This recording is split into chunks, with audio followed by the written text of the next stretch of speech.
June মাসের শুরু থেকেই সেন্ট মার্টিনগামী ট্রলারে নিয়মিতই গুলি করতে শুরু করে মিয়ানমারের সেনাবাহিনী। নিরাপত্তার ভয়ে দ্বীপের সাথে যান চলাচল সহ সাধারণ মানুষের যোগাযোগ বিচ্ছিন্ন হয়ে পড়ে। পরীক্ষামূলকভাবে কয়েকবার একটি ট্রলার ও 2টি স্পিডবোট আসা যাওয়া করলেও এখনও চলাচল স্বাভাবিক হয়ে ওঠেনি। যোগাযোগ বন্ধ থাকায় খাদ্য সংকট সহ নিত্য প্রয়োজনীয় পণ্যের সংকটে দেশের একমাত্র প্রবাল দ্বীপের বাসিন্দারা।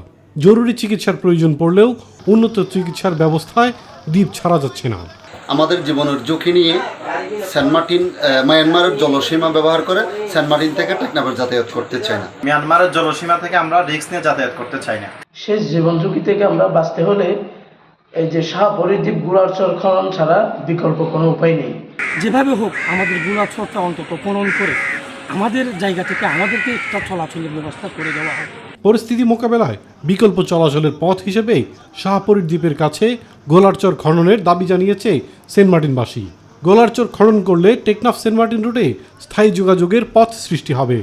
একই সাথে কাটবে মিয়ানমারের সেনাবাহিনীর গুলি নিয়ে দুশ্চিন্তা। এমনটাই মনে করেন দেশ সেরা পর্যটন স্পটের বাসিন্দারা।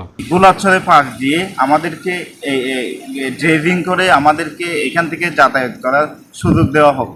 আমাদের টেকনাফ সেন্ট মার্টিনবাসীর লোকজন সুবিধার জন্য, বিপদ রক্ষার জন্য একটা জেডির ব্যবস্থা যেন এমার্জেন্সি করে মাননীয় প্রধানমন্ত্রীর কাছে আমরা কুল আবেদন জানাচ্ছি।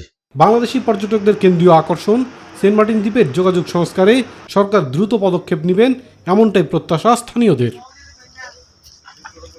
ইলিয়াস কমল, মাই টিভি।